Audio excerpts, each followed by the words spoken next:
एक समय की बात है। एक छोटे से गांव में महेश नाम का एक किसान रहता था। महेश बहुत ही ईमानदार और मेहनती था। वो हर दिन खेतों में कड़ी मेहनत करता था और अपने परिवार का पालन पोषण करता था।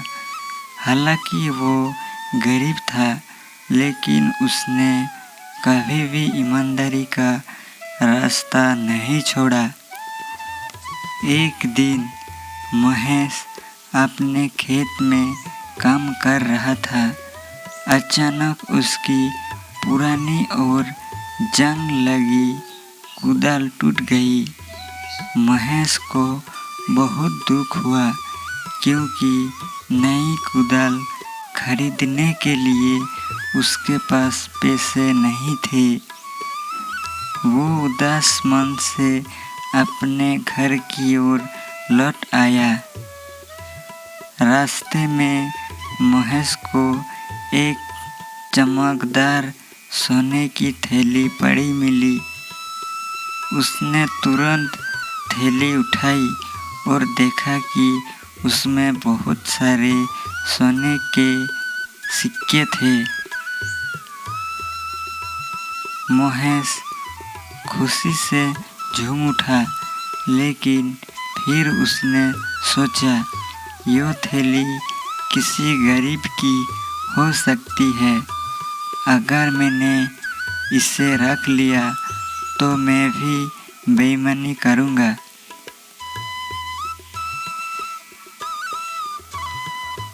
महेश ने तय किया कि वो थैली गांव के सरपंच को देगा। वो सरपंच के घर गया और पूरी कहानी बताई। सरपंच ने महेश की ईमानदारी की बहुत प्रशंसा की और कहा, महेश, तुम्हारी ईमानदारी से मुझे बहुत खुशी हुई है। यह थैली तुमने सही व्यक्ति को लौटाने का सही निर्णय लिया है।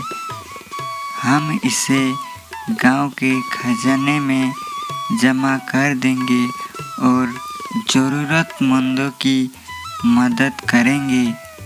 महेश खुश हो गया और अपने घर लौट आया। अगले दिन सरपंच ने महेश को बुलाया और उसे एक नई कुदाल उपहार में दी। सरपंच ने कहा, यह तुम्हारी ईमानदारी का फल है महेश। हम सभी को तुम पर गर्व है। महेश ने धन्यवाद कहा और अपनी नई कुदाल के साथ खेत में काम करने चला गया।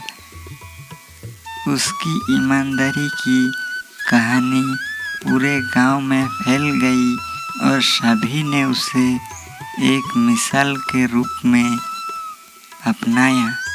महेश ने यह साबित कर दिया कि ईमानदारी का फल हमेशा मीठा होता है और इससे न केवल खुद का बल्कि समाज का भी भला होता है। इस कहानी से हमें यह शिक्षा मिलती है कि हमें हमेशा ईमानदार और सच्चा रहना चाहिए, चाहे परिस्थितियाँ कैसे भी हो।